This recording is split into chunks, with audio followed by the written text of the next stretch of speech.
김건희 특검에서 오늘 김건희와 건진법사 동시에 소환을 했군요. 건진이 최근에 얘기한 거 보니까 자기 예언 능력만 있는 게 아니라 치유 능력도 있어서 서로 김건희 치유했었다고.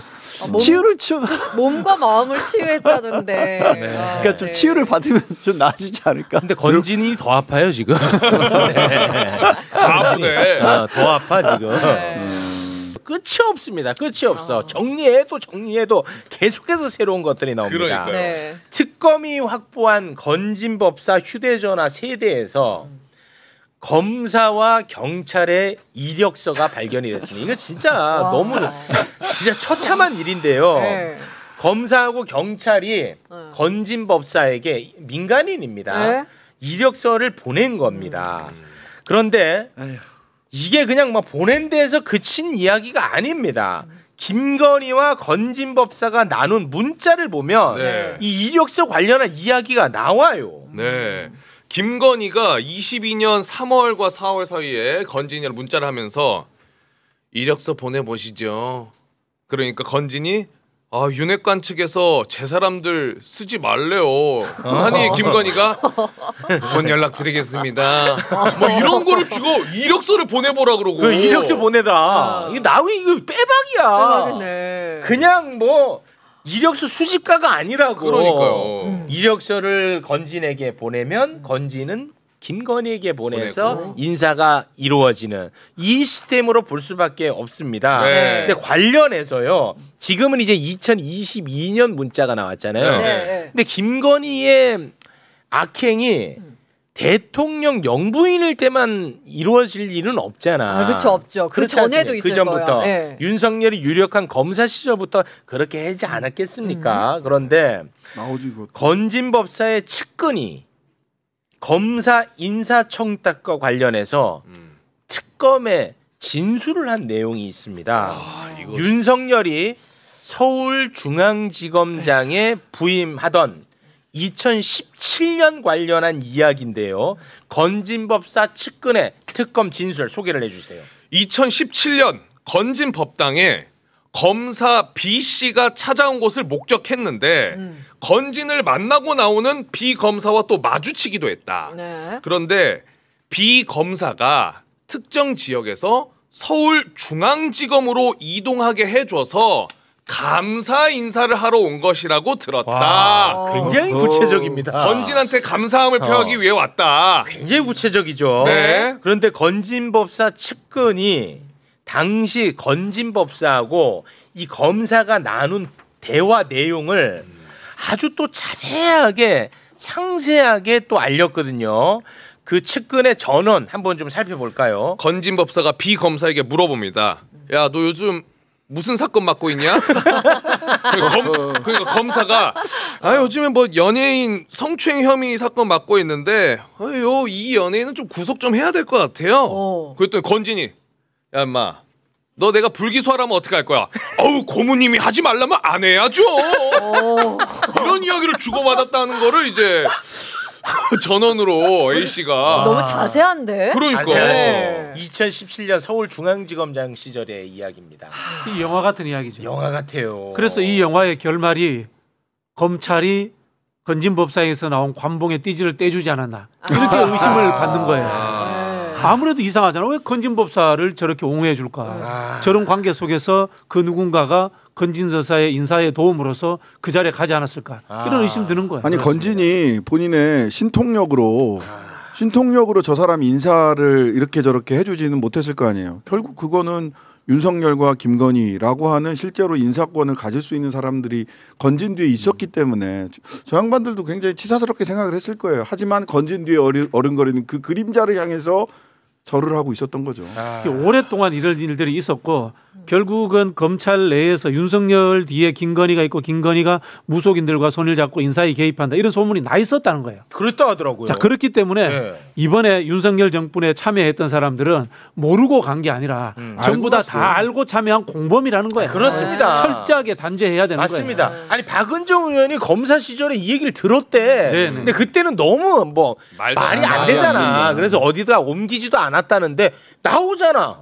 그러니까 검사들도 김건희를 대통령으로 인정했던 거고 네. 국민의힘도 김건희한테 총선 앞두고 당직자들 직급별로 다 갔다는 거 아닙니까? 지금 그래서 윤석열 김건희 관련 3특검이 진행되고 있습니다만 이 외에 저는 검찰 과거 사이가 다시 한번 제대로 만들어져 가지고 검찰 내부에 있었던 이 부정한 일들 다 찾아내 가지고 결국은 사람을 징벌해서 속관해야 됩니다. 그렇지 않으면 조직이 건강해지지 않습니다. 검찰 인사나 검찰 인사를 건진을 통해서 했고 그 다음에 공천은 김건희 통해서 반반 대통령이랑 했다 치고 군 인사는 노상원이 했잖아. 군 인사 기밀 자료 방첩사에도 없는 자료가 노상원 금고에서 다 나왔어요. 이것도 그러니까 노상원을 통해서는 군 인사, 검찰은 건진을 통해서, 정당은 김건희가 직접. 망했어 대한민국. 이게 뭡니까 이게? 제가 이미 그 전에 인사 관련돼서는 경찰 간부도 건진을 통해서 인사하려고 했다는 얘기였고 사실 윤석열 김건희와 손을 잡기 전에도 그 건진이 스스로 물론 불려서 얘기한 걸 수 있지만 그 얘기 처음 나왔잖아요. 예전에는 초선 의원들은 법당에 들어오지도 못했다라는 말을 공공연히 했고, 그러니까 윤석열 김건희 입장에서는 여의도 정치권에 자기들의 발판이 없잖아요. 근데 건진은 영향력이 있는 브로커급이고 브로커를 넘어서는 존재인 거고 이미 그런 틀을 장악을 하고 있었고 게다가 또 무속이야. 연결돼 있는 거야. 어느 순간부터 양측의 이해관계가 맞아 떨어진 거죠. 앞으로 추가적으로 힘을 당신한테 더 실어줄 거고 이 사람은 정치권과도 연결시켜줄 거고 그러니까 윤핵관에 대해서도 자기가 제어할 수 있도록 윤핵관 쟤들이 내가 추천한 사람 안 받는다는 데라고 김건희한테 바로 찌를 만큼의 영향력을 그때는 누렸던 거죠. 제가 조금 이게 SBS 단독 보도잖아요. 이 기사를 보면서 이 중요하고 큰 뉴스를 왜 이제서야 우리가 알았을까 하고 봤더니 지난 6월에 이 측근 A 씨의 진술을 확보한 게 남부지검이다. 신흥석이 나와. 신흥석이 너 진짜. 신흥석이 나와. 저도 이제 같이 남부지검 신흥석에 대한 알레르기가 있죠. 기사 보니까 서울 남부지검이 이미 6월에 이거를 진술을 받았는데 요거를 우리가 이제서야 알게 된다. 알게 된 것도 특검에서 이 A 씨를 다시 불러가지고 내용 확인해가지고 지금 나온 것 같거든요. 그러면 결국 띠지 건도 건진 관봉이고 그다음에 이 건도 건진으로 이어지는 거면 신흥석이 심각하다. 신흥석이 신한저축은행 대표 동서지간. 그렇죠. 신흥석이 얼굴만 곱상한 신흥석이 지금 나오고 있는 것은 김건희가 저지른 범죄 중에 잔잔바리들이고 이제 큰 거는 이제 양평고속도를 갑자기 휘게한 거. 그렇죠. 이런 게 이제 큰 건들 아니겠습니까? 그런데 양평고속도로 특혜 의혹 그리고 공흥지구 특혜 의혹의 실마리가 어느 정도로 지금 잡히고 있습니다. 이거는 대박 뉴스입니다. 김건희 집안의 회사 ESIND 여기서 양평에서 이제 공동주택 개발 사업을 해서 100억 원을 벌었어요. ESIND가 김건희 집안이 100억 벌었어. 얘네들 돈 잘 벌긴 해. 100억 벌었습니다. 그런데 사업 시행 기간이라는 게 있어요. 근데 그걸 넘어서면 이건 바로 허가가 취소됩니다. 그래 사업이 끝나요. 끝났어야 돼. 그런데 당시 양평군이 사후적으로 그 기간을 늘려줍니다. 사후적으로. 그리고 개발 부담금 17억을 내야 돼. 근데 그것도 양평군에서 영원으로 해줬습니다.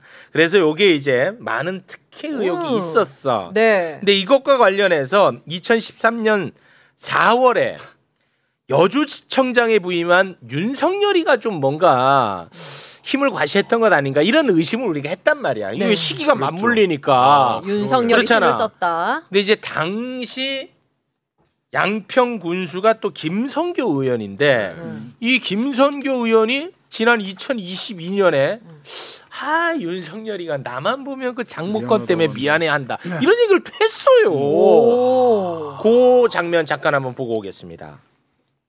장모님 때문에 김성교가 고생한다는 걸 너무나 잘 알아요. 진술하네. 나하고 60년생이니까 당신만 보면 미안해.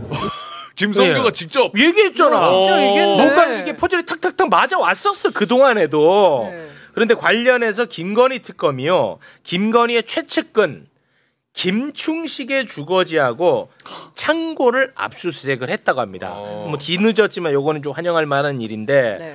열린공감TV라고 하는 유튜브 채널이 있는데 여기에서 김충식의 2013년 다이어리를 확보해서 공개한 적이 있어요. 네. 예, 그 다이어리 일부 내용 한번 좀 살펴볼까요? 이게 다 연결이 돼. 그러니까요. 다이어리 보면은 적혀 있는 것 중에 하나가 김선교 동생 오찬. 김선교 동생은 당시에 양평군의 6급 공무원 팀장이었습니다. 그냥 동생이 아니야. 6급 공무원 팀장이었어. 팀장. 그리고 또 하나가 윤석열 압력 행사라고 적혀 있어요. 와. 압력이란 말이 2번이나 들어가 있어요. 압력, 윤석열 압력 행사. 윤석열 압력이 2번이 들어가 있어.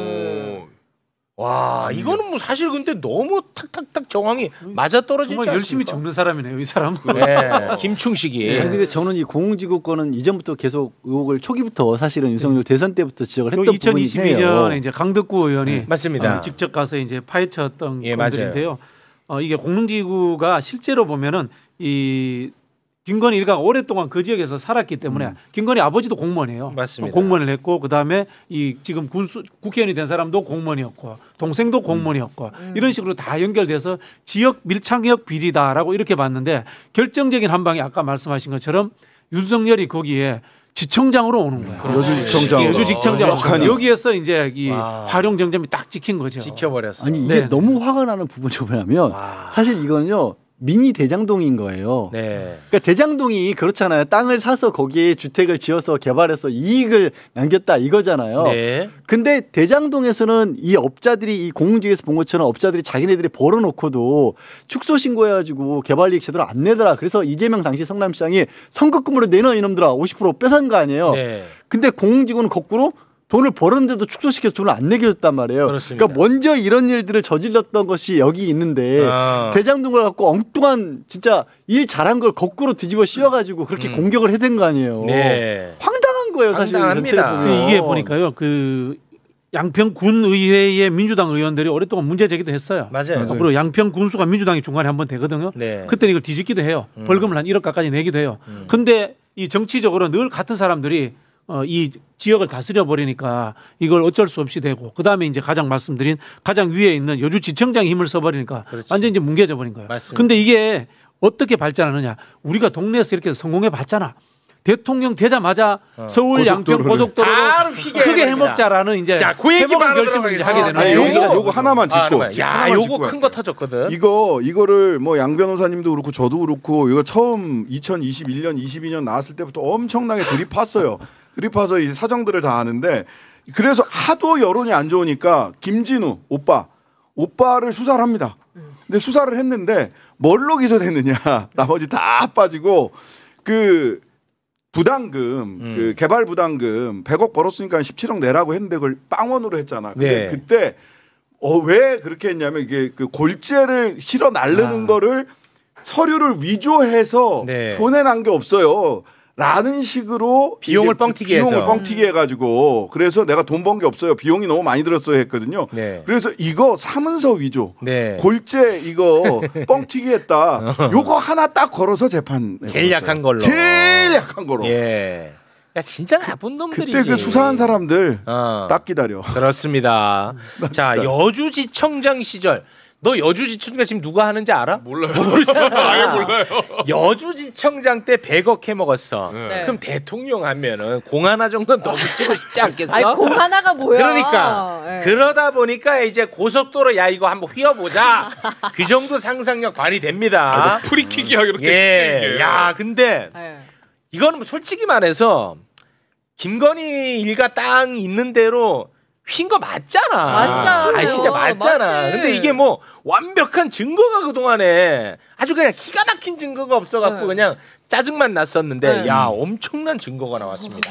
2022년 5월 24일 비공개로 서울 양평고속도로 종점 변경 타당성 조사 용역 착수 보고를 합니다. 이 비공개 우리는 알 수도 없고 뭐 자기들끼리 하는 거지. 요게 이제 원래 있던 종점 말고 꺾어가지고 하는 그 강상면 종점 요거 타당성 조사를 하는데 이거 이제 용역 이제 새롭게 이제 조사하겠습니다 하는 거를 이제 보고하는 날이었어. 5월 24일. 국토부에 보고하는 날. 근데 바로 그날 최은순 할머니가 자신의 토지 정보를 일일이 다 열람했다는 거죠. 예. 와, 야 이거 대박 사건이야. 5월 24일 날 네. 변경되는 지역과 겹치는지 안 그렇죠. 겹치는지 확인하는 거죠. 이제. 네. 거꾸로 아니야? 여기가 이렇게 돼 있으니까 우리 등기가 이렇게 돼 있으니까 이쪽으로 휘어? 아 그럴 수도 있다고 봅니다. 야, 이게 김건희 관계는 따져봐야 됩니다. 그렇죠. 김건희 특검팀에서 온 요양원 있죠. 최은순 일가가 운영했던 그 요양원에 있는 최은순 컴퓨터를 이렇게 검색을 한 거예요. 그런데 거기에 최은순이 그 당시에 토지대장들 검색한 기록을 확보를 했다. 포착을 해가지고. 와. 필지 20곳이 있는데 20곳을 일일이 다 검색했다는 거야. 일일이. 야 요거 아이씨 요 조금 더 휘어야겠는데. 일일이 다 검색했다는 거야. 하필 그날. 그날이야. 비공개야 비공개. 근데 우리 신장식 의원님 말씀처럼 전후 관계는 확인해봐야 돼. 확인해봐야 돼. 전후 관계는. 근데 이거 나온 다음에 검색했는지 제가 봤을 때 검색 대통령 선거 끝나고 당선되자마자 준비했다고 봐요. 맞아요. 저는 이게 인수위 시절에 이미 시절에 한 거예요. 그거는 인수위에 파견 나와 있던 그 공무원들 확인해봐야 되는데 그 이야기를 제가 당시에 그 헬마우스하고 찾아가지고 국회에다가 제보를 했어요. 근데 안 하더라고. 그때 좀 아쉬운 일이 있었어요. 21대 국회죠? 네. 저는 22대입니다. 2명입니다. 2명. 딱 그 물망에 오르는 사람이. 한 명은 그 늘공이고 한 명은 어공이에요. 나중에 다 국토부에서 다 출세합니다. 네. 아 그래요? 네. 그러니까 이거는 이게 쭉쭉쭉쭉쭉 따라가 보면 제 생각에는 원희룡 내가 다 뒤집었을 것이냐 나는 김건희한테 전화 받았다라고 자백할 것이냐 요것만 남은 게 아닌가? 이미 대체로 실체는 다 드러나고 있는 것 같고요. 그렇죠. 원희룡이 사전에 알았을지 몰랐을지가 애매한 상황인 것 같아요. 그 부분이 수사로 파헤쳐져야 될 부분인 것 같습니다. 원희룡. 사전이라는 게 뭐예요? 원희룡이 그 인수위 단계 때부터 알았느냐, 국토부 장관이 임명되고 난 이후에 알았느냐, 이게 애매한 상황인 것 같아요. 그러면은 조금 형량의 차이가 있습니까? 국토부 장관 되고 알았어도 마찬가지 아닙니까? 국토부 장관 되고 난 이후에 원희룡이 이걸 묻어버리잖아요. 아니 그 문제가 되니까 없애버리잖아요. 아니 문제가 없애버렸다는 것은 문제가 있다는 것을 본인이 알았다는 뜻이거든요. 그러니까 실행의 착수에 들어갔느냐 그렇죠. 거예요. 직무유기 정도로 볼 거냐, 아니면 같이 처음부터 시작한 공범이냐 이런 정도 차이인 거죠. 근데 참 진짜 바빴던 것 같아요. 이 사람들 말씀하신 것처럼 당선되자부터 그럼 이제부터 뭘 할 수 있을까를 나라 걱정하는 게 아니라 다 이런 것만 해먹을 거 이게 1순위로 해먹을 결심을 하고 대통령 선거 치렀던 거예요. 아니 이게 1순위. 우크라이나 전쟁하고 있는 걸 인수위 때부터 검토했다는 의혹이 지금 있잖아요. 인수위 때부터 했습니다. 인수위 때부터 검토를 했으니까 그 1년 뒤에 우크라이나에 갔었던 거 아니에요? 그것도 원희룡입니다. 그것도 원희룡인데 누가 세상에 남의 나라 전쟁하고 있는 판에 끼어들어가지고 거기서 주가를 부양시킨다는 발상을 해요. 상상력이 아니 진짜 이 사람들 해먹을 결심. 상상력이 대단합니다 진짜. 윤석열이가 그 대선 토론 때 우크라이나 얘기를 많이 꺼내더라고. 빌드업 해야 되니까 해먹으려고. 맞습니다.